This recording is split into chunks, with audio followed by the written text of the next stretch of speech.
Who is the best example of, you either die a hero or live long enough to see yourself become a villain? Fritz Haber. He discovered a way to synthesize ammonia from nitrogen and hydrogen gas, what is crucial for fertilizers. He was also later employed by Germany during World War I to find a way to weaponize chlorine, thus becoming the father of chemical warfare after successfully doing so. Basically, he saved billions and killed millions.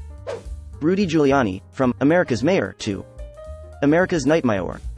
Bill Cosby? I mean, he was always pretty shitty, but people thought of him as a hero. Surely not the best example. But self-employment. At some point you'll have grown your business enough to need employees. That's when you are prone to become one of the bad guys you never wanted to work for. Or you simply don't grow enough. Edit. As I said, this isn't the best example. I don't intend to come across as condescending or biased. If you have differing opinions or experiences, please share them. I had a grandfather who chose to simply not grow his business enough.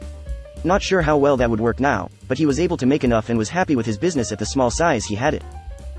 Alice Sebold. She wrote a best-selling book about a young girl's rape and murder, The Lovely Bones, that she said she was able to write because of her own experience of being sexually assaulted.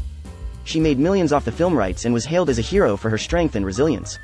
A few years later it was discovered that she had lied on the stand about recognizing her rapist. Her claim that she definitely knew it was him was the only evidence against him. The man she accused spent decades in prison for a rape he didn't commit while she made mad money off being a victim of sexual assault. Edit. She eventually apologized. It is crazy to think that the only evidence can be, he said, she said, and someone can spend decades in prison because of it. Seems like a failure of the justice system. It's difficult because the opposite is true also, where women don't get justice because there isn't enough evidence. It's a complicated problem that needs more effort spent trying to come up with better practices. Probably not the best, but Gerhard Schroeder is interesting example. From fairly reasonable Chancellor of Germany doing much needed economic reforms, to Putin's lobbyist playing big part in current energy crises in Europe by single-handedly crippling Germany by using his connections and power to spearhead lobby against nuclear and in favor of dependency on Russian gas. Joss Whedon. Aung San Suu Kyi, long-suffering symbol of peaceful democratic resistance to tyranny, then one sniff of power and she showed she was also a bigoted genocide denier. Joe Paterno, Penn State football coach. Built the program into a nation's powerhouse. Got his kids to graduate.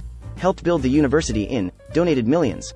Many of his players still swear by him. But he almost certainly ignored his defensive coordinator Jerry Sandusky grooming and abusing kids through Jerry's charity. Paterno was fired and died shortly after before the investigation was really ever even started. Every time his name comes up now it ignores any good thing he ever did and is only ever associated with Jerry Sandusky. As it should. Yeah, this is the one thing Joe Pa fans around here say. They deny all the evidence presented against him that he actually did know what was happening. It was reported to him several times and he moved or fired the whistleblowers. He actively participated in these crimes out of negligence and direct actions. Fuck him. Marshal Philippe Pétain from France.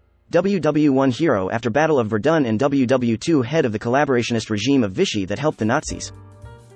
Yeah, with Foch and Clemenceau he was revered in France, not only as the winner of Verdun, but also as the army reformer. He spearheaded military reforms which not only drastically improved soldier living conditions, he also pushed for a different military doctrine especially in how to defend in case of attacks. Every general in the Entente who followed his recommendations saw incredible success during the 1918 German offensive, while every who didn't follow his recommendations saw their forces push back. And then in WW2 he became the textbook traitor and one, if not, the most reviled man in French history. Not only surrendering but also helping Nazi Germany in many ways that the Nazi didn't even ask for, most notably sending more Jews to be killed than the German requested. All politicians, once they go from elected official to career politician, they become slaves to their donors and the special interests that keep them in office. Elon, back when no one thought Tesla or SpaceX would succeed at all. Just an overglorified car salesman with sociopathic tendencies. Blizzard Entertainment. Can confirm after playing Overwatch 2 for 10 seconds. Shane Dawson, beloved father of YouTube to someone known for saying inappropriate things around children, potentially fucking his cat, and being a manipulative snake behind the scenes with other YouTubers. One of the swiftest and most efficient cancellations I've ever seen. This wasn't exactly unknown. I remember specifically not watching him back in the day, because I found his shock humor to be in poor taste. Then years later when he starts getting cancelled for the same videos, I wasn't shocked. I was confused. Like, those videos have always been there. Did you guys just never see them? He's always been like that. And it was completely public the whole time. You guys are only getting upset about it now? Better late than never, but I was always confused by it. Anakin Skywalker. Well, if you actually think about his arc, he dies saving his son by destroying the Emperor. Well, he didn't actually destroy the Emperor, now, nor fracturing the Empire. The Empire still had power, millions of Death Star destroyers, and Palpatine in another body. And all his bloodline is dead, unlike Palpatine's bloodline which still lived and took the Skywalker's name. Me. I used to be a good person. Now I'm an asshole. You're probably still a good person. Sometimes things we have to deal with makes us assholes. Bro, don't be an asshole, just let the man be an asshole in peace. Ezra Miller. Viktor Orban. He once was a hero in the 90s, but now he is the main villain in the EU.